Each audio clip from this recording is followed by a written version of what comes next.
आज जो हम लोग सेमेस्टर 3 के लिए जो इंपॉर्टेंट टॉपिक हम लोग देखेंगे वो है आपका मेजर 5 के लिए, ठीक है। मेजर 5 के लिए MJ 5 का जो पेपर है उस पेपर का क्या नाम है पता है आप लोगों को? इंटरनेशनल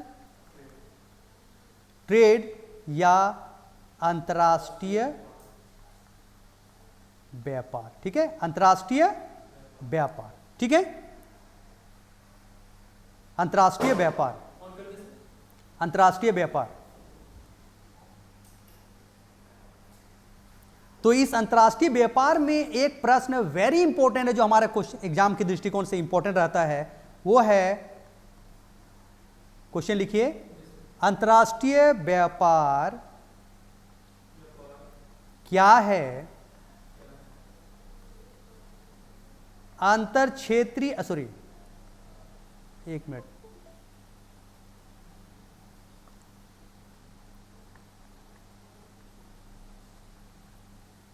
अंतर्राष्ट्रीय व्यापार अंतर क्षेत्रीय व्यापार का ही एक रूप है, वर्णन करें।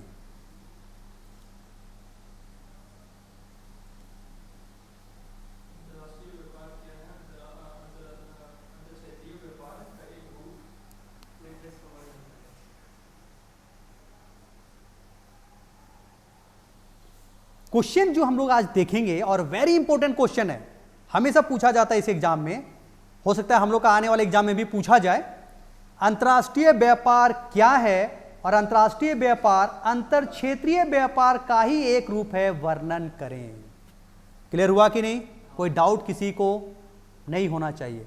हम लोग सेमेस्टर 3 इकोनॉमिक्स ऑनर्स के लिए जो हमारा मेजर पेपर 5 है, इंटरनेशनल ट्रेड, अंतर्राष्ट्रीय व्यापार एवं उसके सिद्धांत, जिसमें आज हम लोग जिस प्रश्न को देखने जा रहे हैं वह है अंतर्राष्ट्रीय व्यापार क्या है?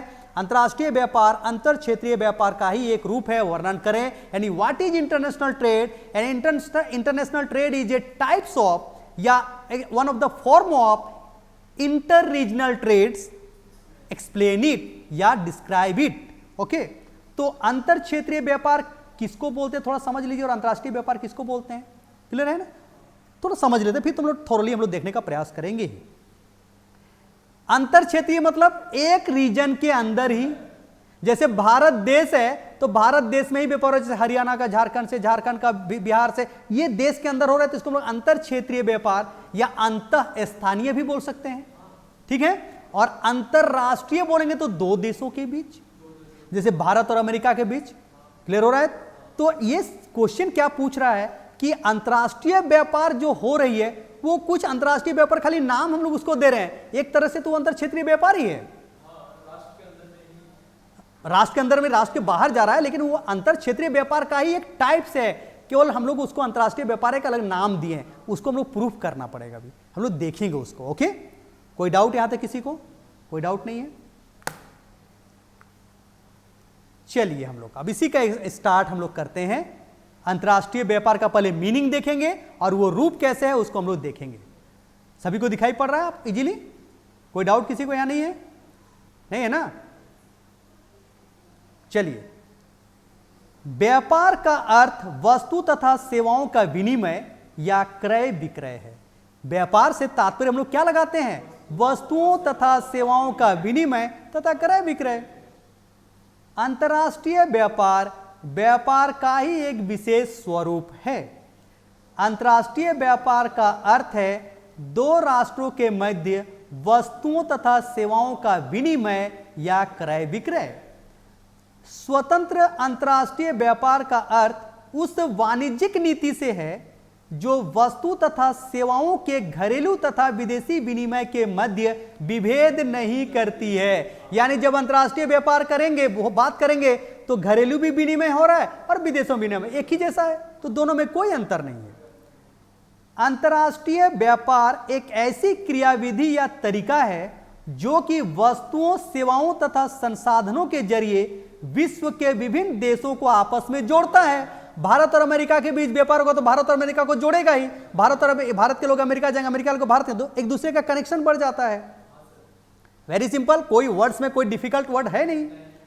आर्थिक समृद्धि मुख्यतः श्रम विभाजन एवं विशिष्टीकरण पर निर्भर करता है। यानी किसी भी देश का इकोनॉमिक डेवलपमेंट या इकोनॉमिक ग्रोथ जो है किस पर डिपेंड करता है कि वह देश अपने जो लेबर अवेलेबल है उसका कैसा लेबर डिवीजन करता है और स्पेशलाइज करता है। इसको ऐसे समझो, यहां श्रमिक बहुत भरे पड़े हैं लेकिन स्किल्ड श्रमिक नहीं है, यानी विशिष्टीकरण उसी को बोलते हैं, स्किल्ड श्रमिक को। जैसे स्पेशलाइज्ड लेबर को हम लोग स्किल्ड लेबरर बोलते हैं। जैसे मान लीजिए फैक्ट्री बना रहे हैं, सॉरी ब्रिज बना रहे हैं, हम एक आम आदमी मजदूर को जो मैसन का काम करता है उसको बोलेंगे जब ब्रिज बनाओ तो जोड़ पाएगा? पता चला ब्रिज जोड़ रहा है तो ऐसा होता है ब्रिज गिर जाएगा। उसके लिए स्पेशल उसके स्किल लेबरर होनी चाहिए, अन्यथा वो कर नहीं पाएगा।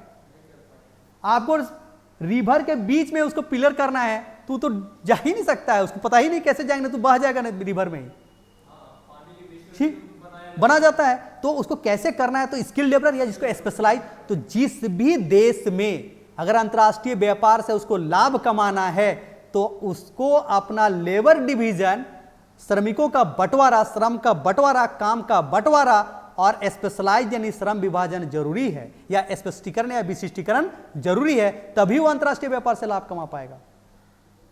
जबकि श्रम विभाजन और विशिष्टीकरण बाजार के आकार पर निर्भर करता है। अब मान लीजिए आपके पास उत्पादन कर रहे हैं 10 केजी, डिमांड 5 केजी का है, तो आप और लेबर लगाइएगा जी? नहीं लगाइएगा। डिमांड करने वाले को ये नहीं, तो उत्पादन कर क्या फायदा? जब वस्तु और सेवाओं की मांग बढ़ती है तो उत्पादन हम अधिक करने को प्रेरित होते हैं, तो फिर हम क्या करते हैं? अधिक से अधिक लेबर लगाने के लिए हम प्रेरित होते हैं। जब अधिक लेबर आएगा तभी ना स्पेशलाइज कीजिएगा। मान लीजिए किसी कॉलेजेज में 2 ही टीचर रहेंगे और सब्जेक्ट है 30, और उस कॉलेज में और दूसरे टीचर का कोई अवेलेबिलिटी नहीं है, तो 2 ही टीचर से काम चलाना पड़ेगा। लेकिन अगर मान लीजिए स्टूडेंट तेजी से बढ़ रहे हैं, उस कॉलेज में बहुत डिमांड है, इस कॉलेज का ज्यादा से ज्यादा एडमिशन ले रहे हैं, तब क्या होगा? टीचर की भी रिक्वायरमेंट बढ़ेगा। जब टीचर बढ़ेंगे तो अलग अलग काम में बटेंगे, लेबर स्पेशलाइजेशन होगा कि नहीं? क्लियर हो रहा है कि नहीं? यस और नो? यानी अगर मान लीजिए आप प्रोडक्शन जैसे जैसे बढ़ेगा, तो अगर आपकी वस्तु की डिमांड विदेशों में है तब अधिक उत्पादन कीजिएगा, और अधिक उत्पादन करने के लिए आपको ये सब का सहारा लीजिएगा, तभी उत्पादन होगा। तभी होगा। आपको इनोवेशन लाना पड़ेगा, है ना, इनोवेटिव आइडिया यूज करना पड़ेगा, तभी हो पाएगा। बाजार का आकार अंतर्राष्ट्रीय व्यापार से बढ़ता है। पहले अगर अंतर्राष्ट्रीय व्यापार नहीं था तो भारत का बाजार भारत में ही सीमित था। जैसे अंतर्राष्ट्रीय बाजार तो भारत का व्यापार बढ़ गया, बाजार का विस्तार हो गया। व्यापार से तात्पर्य पूर्ति यदि घरेलू उपभोग देश के उत्पादन से अधिक हो तथा मांग यदि देश का उत्पादन घरेलू उपभोग से अधिक हो के लिए दूसरे स्रोतों पर निर्भरता। यानी व्यापार कब होती है? मान लीजिए हम किसी वस्तु का उत्पादन कर रहे, वो पर्याप्त नहीं है, तो हमको व्यापार का सहारा लेना पड़ेगा कि नहीं? मान लीजिए हम जहां जिस लोकेलिटी में रहते हैं वहां 10 केजी गेहूं का उत्पादन होता है और मांगने वाले 20 केजी हैं, तो हमको 10 केजी बाहर से खरीद के लाना पड़ेगा कि नहीं? तो उसी को तो बिजनेस बोलते हैं, व्यापार बोलते हैं। अगर मान लीजिए हमारे देश की वस्तु की मांग अमेरिका में नहीं है, तो हम चाह के भी अमेरिका में व्यापार कर सकते हैं क्या? नहीं कर सकते हैं। तो अगर मान लेते हैं व्यापार का तात्पर्य है कि दूसरे स्रोतों पर निर्भर रहना। हाँ यस, हाँ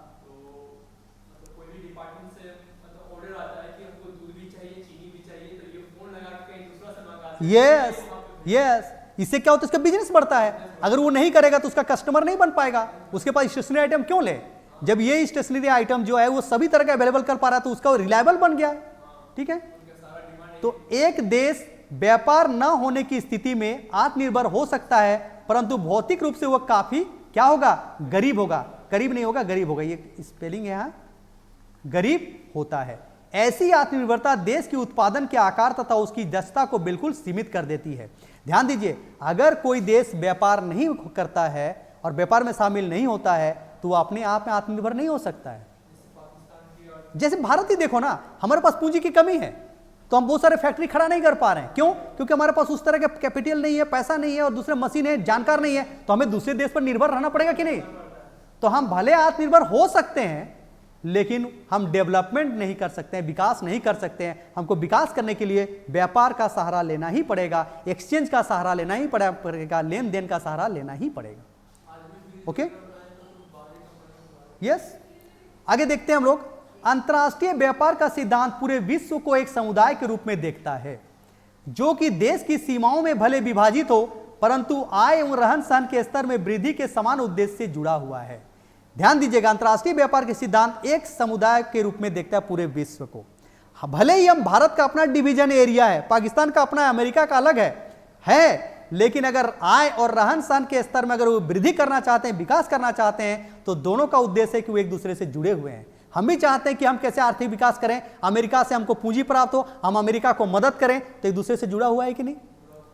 यह विकास के अंतर्मुखी रणनीति की अपेक्षा बहिर्मुखी रणनीति को आक्रांत करता है। यानी हम अपने आप में सीमित नहीं रहें, स्वतंत्र व्यापार की नीति को अपनाएं, हम प्रोटेक्शन नहीं करें, अपना बाउंड्री क्रिएट नहीं करें, ठीक है, जो कि अपेक्षाकृत सरल और कम श्रम साध्य तरीका है। इसलिए सर डेनिस रॉबर्टसन, ध्यान दीजिएगा, सर डेनिस रॉबर्टसन क्या कहते हैं?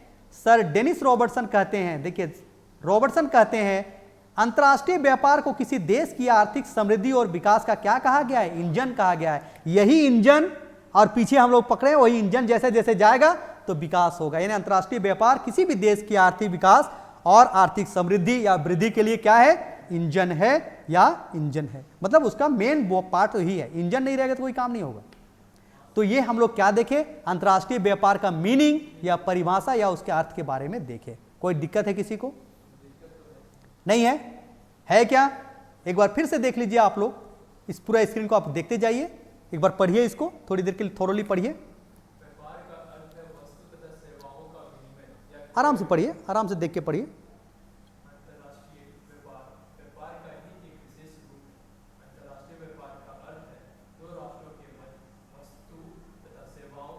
मन से पढ़िए, उसको इंपॉर्टेंट बातों को ध्यान दीजिए।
हाँ, मतलब कहने का मतलब हम कम श्रमिक से ही हम क्या कर सकते हैं? उसका फायदा ले सकते हैं, ये साध्य। हाँ, ठीक है। नाउ हम लोग आगे आते हैं। हम लोग जो क्वेश्चन हमारा पूछा गया था, ये जो मेरा क्वेश्चन था, ये जो मेरा अंतर्राष्ट्रीय व्यापार क्या है, इस पोर्शन को हमने देख लिया। अब हमको देखना है ये वाला पोर्शन को देखना है, ठीक है। ये जो हमारा पोर्शन है अंतर्राष्ट्रीय व्यापार अंतर क्षेत्रीय व्यापार का ही एक रूप है, वर्णन करें, इसको हम लोग अब देखने का प्रयास करते हैं।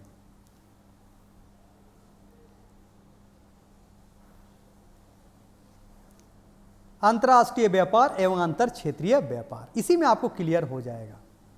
क्या लिखा हुआ है, दो राष्ट्रों के मध्य होने वाले व्यापार को अंतर्राष्ट्रीय व्यापार तथा एक राष्ट्र की सीमाओं के भीतर आने वाले व्यापार को अंतर क्षेत्रीय या आंतरिक व्यापार कहते हैं। क्लियर है, मैंने बात की थी अभी। अंतर क्षेत्रीय या आंतरिक व्यापार को ओहलिन अंतर स्थानीय व्यापार भी कहते हैं। क्यों अंतर स्थानीय व्यापार कहते हैं? जैसे आंतरिक व्यापार, देश के अंदर हमारे भारत में अगर कोई व्यापार हो रहा है आंतरिक व्यापार, तो उसको अंतर स्थानीय भी बोलते हैं, इसलिए कि झारखंड से बिहार और बिहार से हरियाणा तो अंतर स्थानीय भी हो रहा है। कभी कभी क्या हो रहा है, झारखंड के अंदर भी व्यापार हो रहा है, तो अंतर स्थानीय भी एक ही बात है। आंतरिक व्यापार बोले या अंतर स्थानीय व्यापार बोले या अंतर क्षेत्रीय व्यापार बोले, एक ही चीज है। अंतर्राष्ट्रीय व्यापार को कई अर्थशास्त्री अंतर क्षेत्रीय तथा स्थानीय व्यापार से भिन्न नहीं मानते हैं। कई अर्थशास्त्री भिन्न नहीं मानते हैं क्योंकि दोनों में तो विनिमय की क्रियाएं होती है, लेन देन होता है, एक आदमी बेचने वाला एक आदमी खरीदने वाला, मूलतः एक जैसी होती है, इसलिए बोलते हैं दोनों में सेम है। लेकिन वास्तव में अर्थशास्त्रियों के बीच यह काफी विवाद का विषय रहा है। कोई बोलता है कि नहीं दोनों व्यापार एक ही जैसा है, और कोई बोलता है अंतर्राष्ट्रीय व्यापार अलग और अंतर क्षेत्रीय व्यापार अलग है, ऐसा मानते हैं। तो अंतर्राष्ट्रीय व्यापार अंतर क्षेत्रीय या स्थानीय व्यापार से भिन्न है। प्रतिष्ठित अर्थशास्त्रियों के अनुसार इन दोनों में एक निश्चित मूलभूत अंतर है। ध्यान दीजिएगा, इस चीज को समझिए। जब भी हम इसकी बात कर रहे हैं तो दो विचारधारा आ जा रहा है। एक हो जा रहा है प्रतिष्ठित विचारधारा और दूसरा हो गया आधुनिक विचारधारा। प्रतिष्ठित विचारधारा क्या मानता है कि दोनों में अंतर है, अंतर क्षेत्रीय व्यापार अलग है, अंतर्राष्ट्रीय व्यापार अलग है, दोनों का सिद्धांत सब अलग है। और यह कहता है दोनों क्या है, एक ही समान है, एक ही है, खाली उसका एक रूप अलग है कि नहीं। यह बोलता है दोनों अंतर है और यह बोलता है दोनों में समानता है, खाली रूप अलग है, बस यही बोल रहे हैं। तो अभी हम उसी चीज को यहां देखते हैं।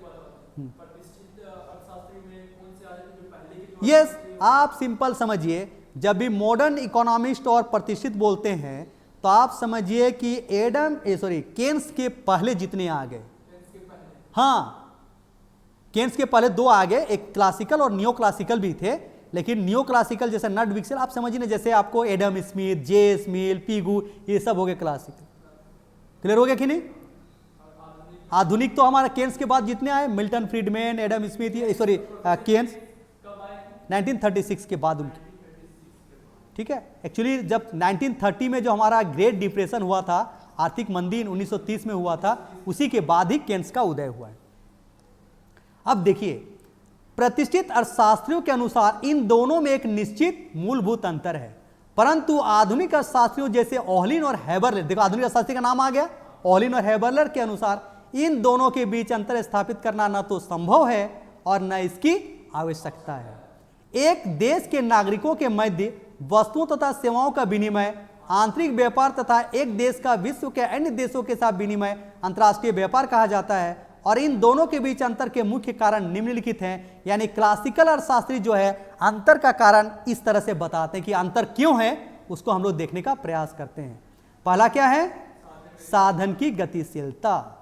साधन की गतिशीलता के आधार पर कैसे उन्होंने बताया है कि अंतर है, उसको पढ़िए, देखते हैं, हम लोग देखने का प्रयास कर रहे हैं। प्रतिष्ठित अर्थशास्त्री उत्पादन के संसाधनों की भौगोलिक गतिशीलता के आधार पर अंतर्राष्ट्रीय तथा अंतर क्षेत्रीय व्यापार के बीच अंतर करते हैं। समझना है, अभी समझेंगे हम लोग। प्रतिष्ठित अर्थशास्त्रियों के अनुसार एक देश के भीतर उत्पादन के संसाधन पूरी तरह गतिशील होते हैं। यानी समझिए, झारखंड से बिहार जाना, बिहार से हरियाणा जाना आसान है, गतिशील है। ये कौन बोलते हैं, प्रतिष्ठित अर्थशास्त्री। इसलिए देश के भीतर एक ही प्रकार तथा गुणवत्ता वाले किसी भी संसाधन की कीमत समान होगी। वो उनका मानना है कि जो भी संसाधन है, अगर हरियाणा में जो प्राइस है बिहार में भी होगा, उनका मानना है। अभी हम किसकी बात नहीं कर रहे, उनका मानना है कि ऐसा होती है।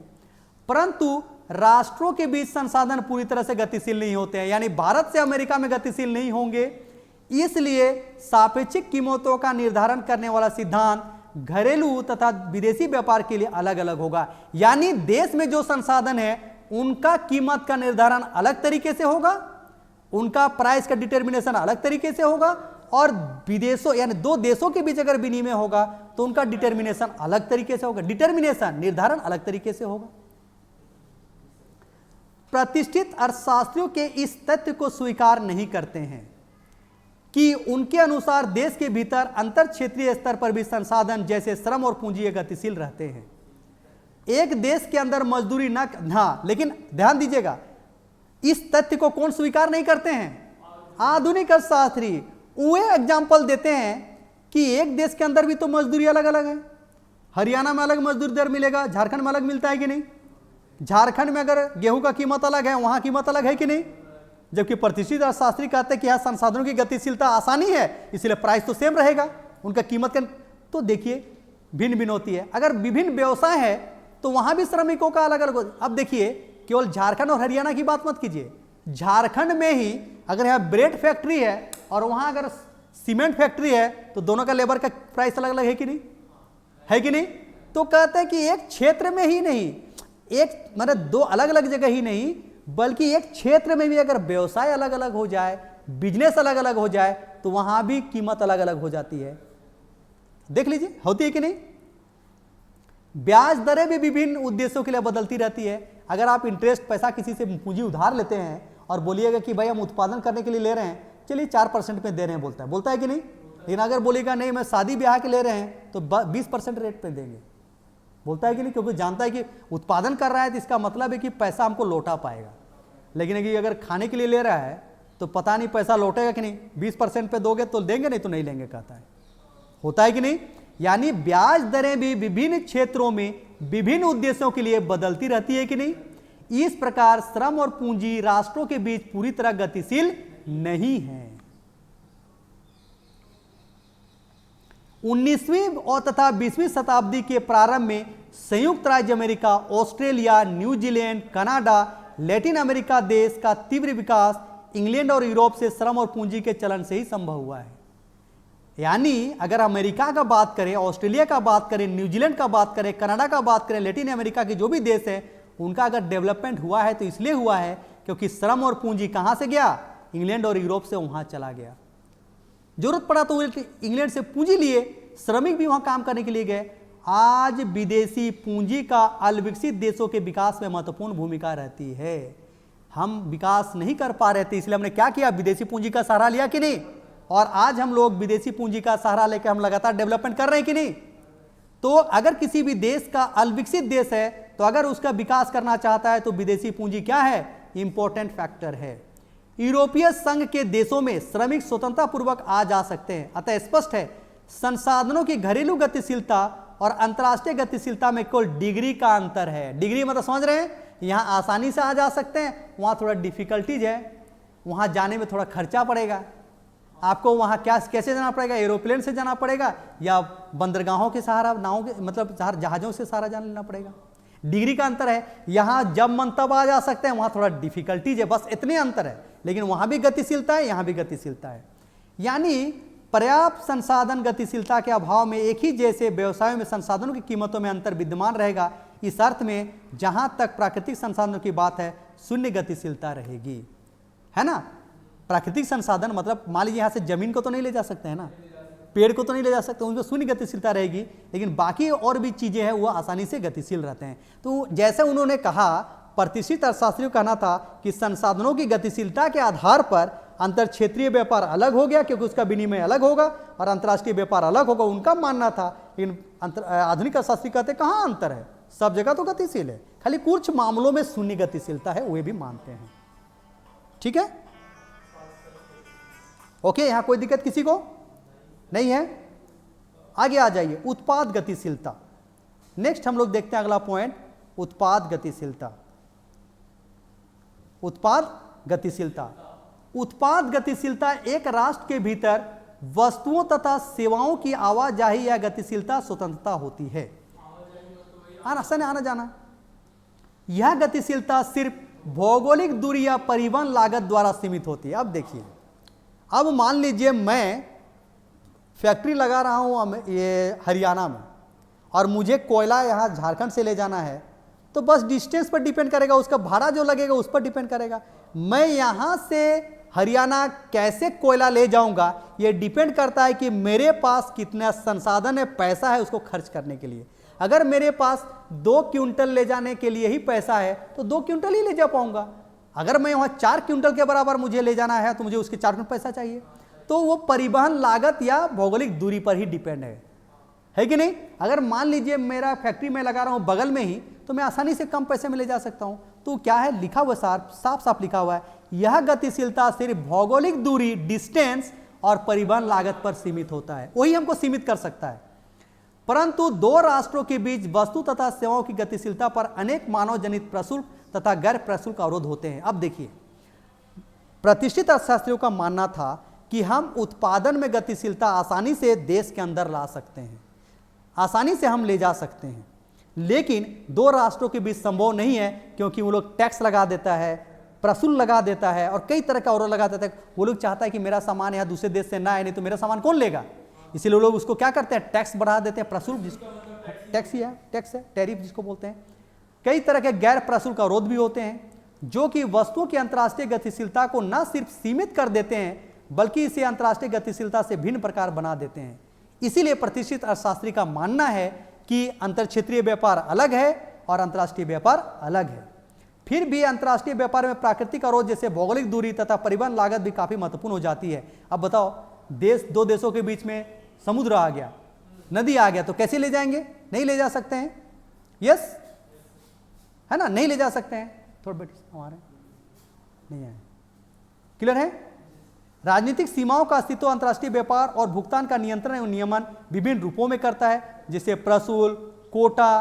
कई देश ऐसा भी बोलता है कि आपसे मैं केवल यहां से, ध्यान दीजिए, कई देश ऐसा भी नियम बना देता है कि भारत से केवल 10 ही क्विंटल जा सकता है, तो कोटा हो गया कि नहीं। तो प्रतिबंध लगाने के लिए ज्यादा सामान मेरे देश में ना, इसलिए कोटा निर्धारित करता है कि 10 ही क्विंटल आएगा। मैं हाल फिलहाल चाहे मैं एग्जांपल दे रहा हूं, तो इसके कारण क्या होती है, उत्पादन में गतिशीलता में रोक लगती है कि नहीं। तो प्रतिष्ठित अर्थशास्त्रियों का मानना था कि कई तरह के ऐसे प्रतिबंध है, जैसे विदेशी व्यापार अधिनियम और नियंत्रण, ऐसे कई तरह के चीजें हैं जो कि उत्पाद गतिशीलता में, अंतर्राष्ट्रीय व्यापार में क्या लाती है, बाधा लाती है। इसीलिए दोनों में क्या है, अंतर है। प्रतिष्ठित अर्थशास्त्रियों का मानना था उत्पाद गतिशीलता के दृष्टिकोण से भी क्या है, अंतर है। यह प्रतिष्ठित अर्थशास्त्रियों का मानना था। लेकिन आधुनिक अर्थशास्त्री क्या बोलते हैं, यहां लिखा हुआ नहीं, मैं बता रहा हूं। आधुनिक अर्थशास्त्री कहते हैं कि वर्तमान समय में कोई भी देश मनचाहा प्रशुल्क नहीं लगा सकता है, अपने हिसाब से कोटा निर्धारित नहीं कर सकता। उसके लिए कौन निर्धारित करेंगे, देश के अंतरराष्ट्रीय संगठन, विश्व के अंतरराष्ट्रीय संगठन बना दिया गया है। विश्व व्यापार संगठन, अंतरराष्ट्रीय मुद्रा कोष, वर्ल्ड बैंक, वे लोग निर्धारित करते हैं, ना कि 2 देश निर्धारित करता है। भारत और अमेरिका के बीच व्यापार और भारत और अमेरिका निर्धारित नहीं करता, बल्कि विश्व व्यापार संगठन, अंतरराष्ट्रीय मुद्रा संगठन या विश्व बैंक ये निर्धारित करते हैं। अंकटोड, बहुत तरह के, संयुक्त राष्ट्र संघ, समझ क्या ब्रांच होगा, क्या ब्रांच रहेगा जी, ये संगठन है, पूरे देश, पूरे विश्व के लिए नियम बनाते हैं। हाँ, तो वही बनाते हैं, तो 2 देश क्या अपना नियम बना चला सकता है क्या वहां, क्योंकि उनका नियम ना लागू होगा।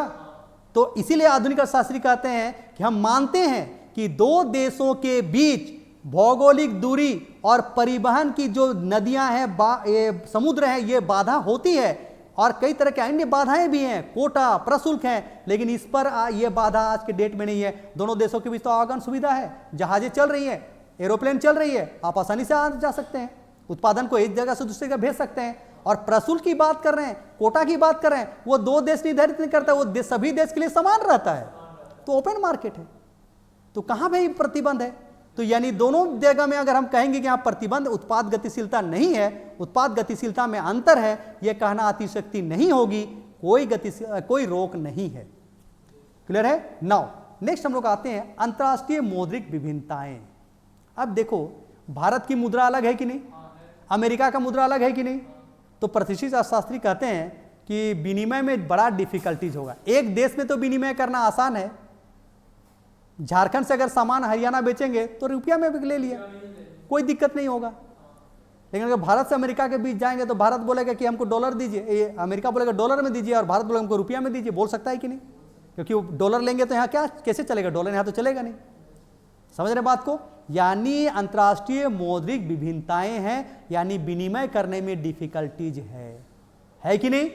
प्रतिष्ठित अर्थशास्त्री कहते हैं कि अंतर्राष्ट्रीय मौद्रिक विभिन्नताएं अंतर्राष्ट्रीय लेन देन में अनेक प्रकार की जटिलता तथा अवरोध पैदा करती हैं, क्योंकि पहले मुद्रा को बदलिए तबे सामान को बदल सकते हैं, बेच सकते हैं, नहीं तो नहीं बेच सकते हैं। क्लियर है कि नहीं? अगर हमको अमेरिका से कोई सामान लेना है तो हम बोलेंगे लीजिए भाई मेरे पास 10 करोड़ रुपया के रूप में, तो अमेरिका बोलेगा मैं नहीं लूंगा, मैं सामान नहीं दे सकता हूं आपको, आप पहले मुझे डॉलर में दीजिए। तो पहले मैं डॉलर बदलूंगा तब ना हो सकता है। तो बाधा उत्पन्न हो रही कि नहीं? जबकि देश के अंदर कोई बाधा हुआ क्या? तो अंतर्राष्ट्रीय मौद्रिक विभिन्नताएं अंतर्राष्ट्रीय व्यापार में पाई जाती हैं, इसीलिए कुछ कुछ अवरोध पैदा होती हैं जो कि घरेलू व्यापार तथा विनिमय में नहीं होता है। एक राष्ट्र के अंदर मौद्रिक कानून तथा वित्तीय प्रणाली एवं व्यवस्था सभी क्षेत्रों में एक ही तरह की होती है, जबकि आंतरिक अंतर क्षेत्रीय व्यापार में विनिमय के माध्यम के लिए मूल्य के मापन के लिए एक ही करेंसी का प्रयोग किया जाता है, जिससे विनिमय में काफी आसान होता है। जबकि स्वतंत्र राष्ट्रीय मौद्रिक प्रणाली के कारण विभिन्न देशों में मुद्राओं की एक निश्चित अनुपात में विनिमय की आवश्यकता होती है। लेकिन अब देखिए यहां लिखना पड़ेगा आपको, लिखा हुआ नहीं है, मैं बता रहा हूं कि आधुनिक अर्थशास्त्री कहते हैं वर्तमान समय में कोई भी अंतर्राष्ट्रीय मौद्रिक विभिन्नताएं नहीं है। आसानी से हम अंतर्राष्ट्रीय मौद्रिक संगठन जो भी अवेलेबल है, विश्व बैंक, जितने भी बैंकिंग संस्थाएं हैं, वर्ल्ड बैंक है, वहां जा सकते हैं, बैंकों के पास जा सकते हैं, आसानी से मुद्रा को क्या कर सकते हैं, बदल सकते हैं। मुद्रा है डॉलर में बदलिए, तो जितना वैल्यू है उसी के हिसाब से डॉलर मिलेगा। अगर मान लीजिए आपका 100 रुपया है तो आपको 100 डॉलर नहीं मिलेगा, जितना डॉलर का वैल्यू है उतना ही ना मिलेगा जी। और वो नियम कौन बनाया है? विश्व संगठन बनाई है, तो उसमें भी तो कोई दिक्कत नहीं है। तो अंतर्राष्ट्रीय जो आधुनिक अर्थशास्त्री हैं वे कहते हैं अंतर्राष्ट्रीय मौद्रिक विभिन्नताओं के आधार पर भी जो बाधाएं हम लोग दिखाई पड़ती है और उसके आधार पर भी जो हम अंतर क्षेत्रीय व्यापार और अंतर्राष्ट्रीय व्यापार में जो अंतर करते हैं वो सही नहीं है, उसमें कोई विभिन्नताएं या बाधाएं नहीं है। कोई डाउट है क्या किसी को? नहीं है। नाउ नेक्स्ट हम लोग आते हैं आर्थिक एवं राजनीतिक वातावरण। राष्ट्र के अंदर आर्थिक, सामाजिक तथा राजनीतिक वातावरण देश के सभी क्षेत्रों में लगभग समान होती है। अगर हम कहेंगे केंद्र सरकार में अगर है नरेंद्र मोदी, तो हमारे लिए केंद्र सरकार वही है और हरियाणा और केरल के लिए भी तो सेम है। तो अगर उसने जो भी नियम बनाएगा तो सभी के लिए समान होगा कि नहीं? तो सभी क्षेत्रों में लगभग समान रहता है कि नहीं? उपभोग, उत्पादन, निवेश, वस्तुओं तथा सेवाओं के विनिमय को संचालित करने वाला वैधानिक ढांचा या कानून पूरे देश में एक समान रहता है। ब्याज दर भी समान रहता है। अगर ब्याज दर अगर अभी देखेंगे भारत में 5% है तो केरल में भी उतना ही रहेगा, यहां भी उतना ही रहेगा, ठीक है। लेकिन अंतर्राष्ट्रीय जब भी व्यापार आएगा, इन दो देशों की बात होगी तो ब्याज दर में भिन्नता पाई जाएगी। इसीलिए जो हमारा प्रतिष्ठित अर्थशास्त्री हैं वे कहते हैं कि अंतर क्षेत्रीय व्यापार में अलग अवधारणा पाई जाएगी और अंतर्राष्ट्रीय व्यापार में अलग अवधारणा पाई जाएगी। विनिमय दरों का जो निर्धारण होगा वो अलग तरीके से होगा, कीमतों का निर्धारण होगा अलग तरीके से होगा। इसीलिए अंतर क्षेत्रीय व्यापार अलग है, अंतर्राष्ट्रीय व्यापार अलग है। क्लियर है? लेकिन आधुनिक अर्थशास्त्रियों का मानना है कि ऐसा कहना अलग नहीं है। अंतर्राष्ट्रीय व्यापार और आंतरिक व्यापार में कोई अलग नहीं है, क्योंकि वर्तमान समय में कोई भी जो ब्याज दर का निर्धारण होता है जो देश में होता है वो विदेश के स्थितियों को देखने के भी होता है। मान लीजिए, अभी ध्यान दीजिए, अगर मान लीजिए SBI या हमारा जो पंजाब नेशनल बैंक है, जो भी हमारा देश में जो राष्ट्रीयकृत बैंक है, जो भी बैंक संस्था है, अगर वो 5% ब्याज दर पर अगर होम लोन दे रहे हैं और अमेरिका का जो अमेरिकन बैंक है या फेडरल बैंक है अगर 2% पर देगा तो हम इससे थोड़े लोन लेंगे? अमेरिका बैंक से नहीं ले सकते हैं क्या? नहीं ले सकते हैं क्या? ले सकते हैं बाबू, या हंसने की बात नहीं है, सोचने की बात है। हम ले सकते हैं, यस, क्यों नहीं मिलेगा? आप कई विदेशी बैंक हमारे देश में है कि नहीं? कई विदेशी बैंक भी हमारे देश में कार्यरत हैं। उसी तरह हमारे यहां जो SBI वो विदेशों में भी कार्यरत है। तो कोई भी बैंकिंग संस्थाएं किसी भी तरह के जो दर होती है, ब्याज दर होता है, उसका निर्धारण स्वतः अपने देश के हिसाब से नहीं करता है, विदेशी स्थितियों को देखकर भी करता है। इसीलिए बहुत ज्यादा फेरबदल नहीं कर सकता है, इतना ज्यादा अंतर नहीं हो सकता। हाँ, ये बोल सकते हैं कि हमको हमारे देश का जो बैंक है, देश की जो बैंकिंग संस्थाएं हैं वो 5% पर दे रही है और विदेशी बैंक हमको 6% या 5.5% पर दे सकती है, ये मैं मान सकता हूं। क्लियर है कि नहीं? तो बहुत ज्यादा तो अंतर नहीं है। अंतर है क्या? तो ये जो हम लोग बात कर रहे हैं कि देश में जो उत्पादन, निवेश और वस्तु और सेवाओं के विनिमय का जो संचालित करने का जो वैधानिक ढांचा है पूरे देश में समान रहती है, इसीलिए अंतर क्षेत्रीय आंतरिक व्यापार अलग होगा और अंतर्राष्ट्रीय व्यापार में अलग तरीके से होगा, तो ये कहना गलत है। नेक्स्ट हम लोग आते हैं भुगतान शेष की समस्या। आंतरिक व्यापार में राष्ट्र के अंदर किसी क्षेत्र या राज्य में भुगतान शेष की समस्या नहीं होती है, क्योंकि आंतरिक संतुलन का वित्तीयन अपने आप हो जाता है, जबकि अंतर्राष्ट्रीय व्यापार में भुगतान असंतुलन की समस्या उत्पन्न होती है। ध्यान दीजिएगा, भुगतान शेष की समस्या, ध्यान दीजिएगा इस बात को। आंतरिक व्यापार में कभी भुगतान शेष की समस्या आएगी क्या? नहीं आएगी, क्योंकि एक देश की बात है, लेकिन जब दो देशों की बात होगी तो हमको उसको पेड करना पड़ेगा, उससे भी लेना पड़ेगा। तो भुगतान शेष असंतुलन की समस्या अंतर्राष्ट्रीय व्यापार में उत्पन्न होती है।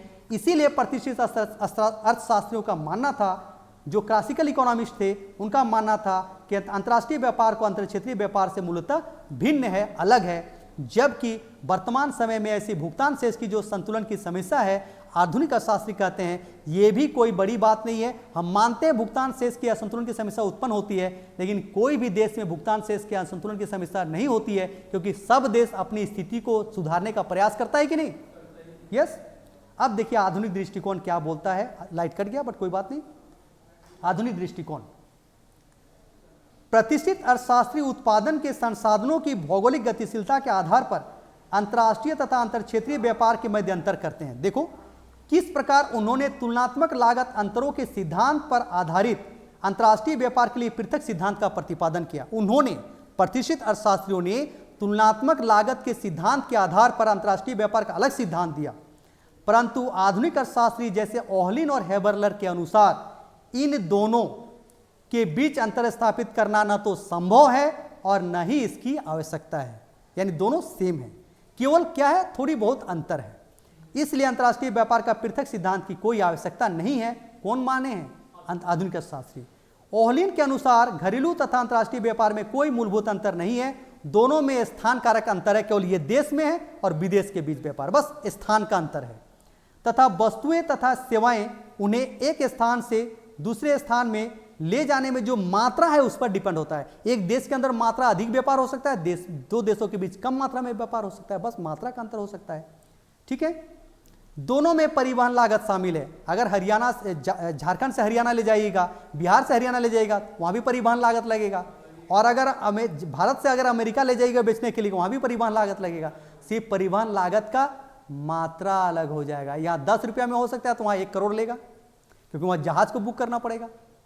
बात समझ रहे कि नहीं? जो परिवहन लागत जो होता है, हाँ, वो अंतर्राष्ट्रीय तो ये नहीं करेगा, वो तो जो अभी बोल रहे थे कि विश्व बैंक ये सब वो क्यों करेगा जी? नॉर्मल सा जो एक देश दूसरे देशों में जो हो रहा है वही करेगा। अगर मान लीजिए भारत का कोई व्यापारी है, अगर अमेरिका में जाके बेचने ले जा रहा है, तो उसके लिए जो परिवहन लागत लगेगा भारत के व्यापारी देगा। और अमेरिका को कोई व्यापारी अगर भारत में सामान ला रहा है तो उसके लिए जो परिवहन लागत है वो देगा। लेकिन मेरा प्रतिष्ठित अर्थशास्त्री का जो मानना था कि एक देश में परिवहन लागत क्या कम लगेगा, ऑब्वियसली कम लगेगा भाई। ट्रेन से जाएगा, बस से जाएगा, तो ट्रक से जाएगा तो कम ना लगेगा जी। डिस्टेंस भी कम है, 10 किलोमीटर है, 200 किलोमीटर है, लेकिन भारत से अमेरिका 2000 किलोमीटर है, तो परिवहन लागत अधिक लगेगी ही नहीं। तो सिर्फ और सिर्फ परिवहन लागत दोनों में शामिल है, सिर्फ परिवहन लागत की मात्रा अलग अलग है। तो हम अंतर क्यों करें? अंतर क्षेत्रीय व्यापार हो चाहे अंतर्राष्ट्रीय व्यापार हो, दोनों जगह तो परिवहन लागत है।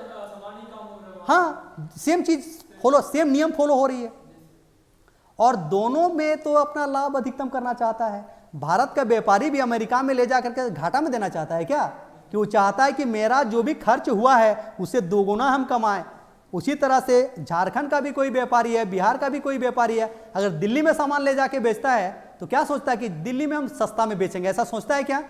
तो दोनों में तो लाभ अधिकतम करना चाहता है। चाहे देश का व्यापार हो, आंतरिक व्यापार हो, चाहे अंतर्राष्ट्रीय व्यापार हो, दोनों में अपना लाभ को हर कोई अधिकतम व्यापारी चाहता है, अधिकतम करना चाहता है कि नहीं? ओके। और दोनों देश में मुद्रा से विनिमय होता है। एक देश में रुपया में विनिमय हो रहा है, रुपया का रुपया में विनिमय हो रहा है, और दूसरे देश में रुपया का डॉलर में हो रहा है। तो अंतर तो खैर मुद्रा से ही हो रहा है, खाली मुद्रा को बदल लीजिए और आप विनिमय कर लीजिए। तो इसलिए अंतर्राष्ट्रीय व्यापार तथा अंतर क्षेत्रीय व्यापार में कोई मूलभूत अंतर नहीं है, सिर्फ डिग्री का अंतर हो सकता है। नियम और सिद्धांत तो दोनों जगह सेम है। हर कोई व्यापारी चाहता है कि मुझे बिजनेस से लाभ कमाए, अधिक से अधिक लाभ कमाए, ठीक है। और इनके अनुसार किस प्रकार का कोई भी व्यक्ति या व्यक्ति समूह में आवश्यकता वस्तु के उत्पादन पर करते हैं, आपस में व्यापार करते हैं। अगर मान लीजिए भारत में कोई वस्तु का मांग हो रही है और भारत में वस्तु का उत्पादन नहीं हो रहा है, तो व्यापार करके उसको पूरा कर लिया जाएगा। ठीक है।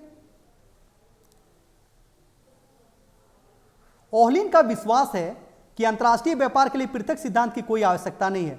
वस्तुतः अंतर्राष्ट्रीय व्यापार और अंतर स्थानीय या क्षेत्रीय व्यापार का ही एक विशेष स्थिति है, बड़ा रूप है। अंतर क्षेत्रीय व्यापार का बड़ा रूप है। इसमें परिवहन लागत कम लगता है, उसमें परिवहन लागत ज्यादा लगता है। इसमें दो देशों के बीच व्यापार होता है, इसमें एक ही स्थान पर व्यापार हो रहा है। ठीक है। यहाँ जो वस्तु का मात्रा हो रहा है, जो कर रहे हैं, हो सकता है यहाँ बड़े पैमाने पर हो रहा, थोड़ा छोटे पैमाने पर होगा, बस कुछ नहीं है। अंतर्राष्ट्रीय व्यापार पर विनिमय की गई वस्तुओं तथा सेवाओं की कीमतें किस प्रकार निर्धारित होगी, जिस प्रकार अंतर क्षेत्रीय व्यापार या विनिमय की गई वस्तुओं की कीमत निर्धारण दोनों ही स्थितियों में मांग और पूर्ति के समान संतुलन के सिद्धांत पर होता है। अब एक चीज बताओ, मान लीजिए भारत में किसी वस्तु का व्यापार हो रहा है, तो अगर मान लीजिए जिस भी वस्तु का व्यापार हो रहा है, गेहूं का व्यापार हो रहा है, तो गेहूं का कीमत का निर्धारण कैसे होता है? कोई भी व्यापारी उस गेहूं का कितना कीमत रखता है? अपने जो लागत लगा है उसकी डिमांड के लिए। यस, मांग और पूर्ति के अनुसार। तो क्या दो देशों के बीच अगर व्यापार होगा तो उस वस्तु का जो भी कीमत का निर्धारण होगा तो दोनों देशों की मांग और पूर्ति के अनुसार होगा कि नहीं? तो आप बताइए, वस्तु की कीमत का निर्धारण जो अलग अलग होगा, ये कौन मानते थे? Classical economist. अगर आधुनिक अर्थशास्त्री बोलते हैं चाहे अंतर क्षेत्रीय व्यापार हो चाहे अंतर्राष्ट्रीय व्यापार हो, अगर वस्तुओं या साधनों की कीमतों का निर्धारण होता है तो किस नियम के अनुसार होता है? मांग और पूर्ति के नियम के अनुसार होता है। मांग अगर अधिक होगा पूर्ति से तो कीमत बढ़ेगा, और पूर्ति अगर मांग से कम होगा, अधिक होगा, तो कीमत घटेगा। क्लियर है कि नहीं? अगर मान लीजिए भारत की वस्तुओं का अमेरिका में बहुत अधिक मांग है, तो भारत क्या करेगा? 10 रुपए की जगह में 20 रुपए में बेच सकता है।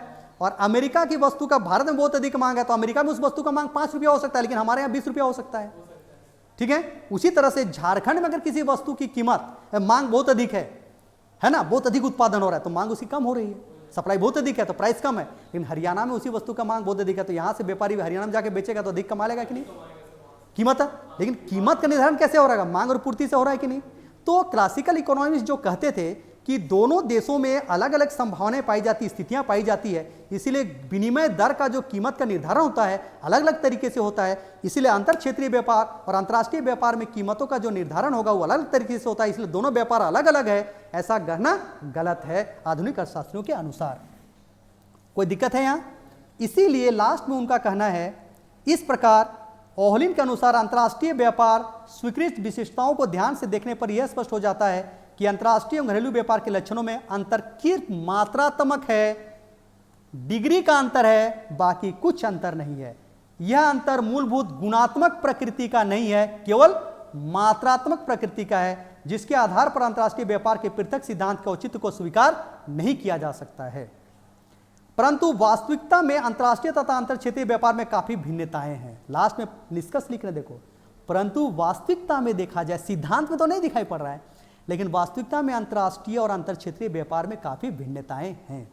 जैसा कि प्रतिष्ठित अर्थशास्त्री कहते हैं कि अंतर क्षेत्रीय व्यापार में विनिमय दर, भुगतान संतुलन, प्रशुल्क इत्यादि की समस्याएं बिल्कुल उत्पन्न नहीं होती है, लेकिन अंतर्राष्ट्रीय व्यापार में ये उत्पन्न होती है। इसीलिए अंतर क्षेत्रीय व्यापार और अंतर्राष्ट्रीय व्यापार अलग अलग है।